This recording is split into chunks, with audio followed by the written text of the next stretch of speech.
মন চাইলেও আমরা অনেকে ঠিক মতো আমল ঠিক মতো করতে পারি না।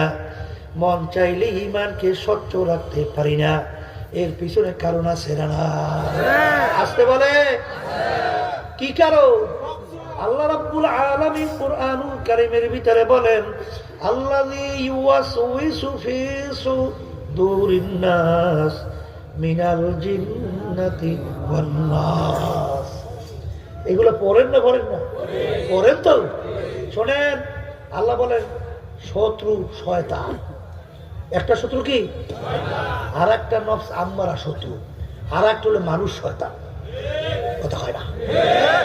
এই দেখবেন আল্লাহ কোরআন কারীমের মধ্যে বলছেন, ওদিকে বেশি লম্বা আলোচনা আমি যাবো না, সংক্ষেপে বলছি যে দুনিয়া এবং দুনিয়ার এই আনন্দ ফুর্তি তোমাদের কাছে এমন ভাবে শয়তান চাকচিক্যময় করিয়া উপস্থাপন করে, ওটা দেখলে তোমাদের নজর দেল মন ওদিকে ঝুঁকে যায়।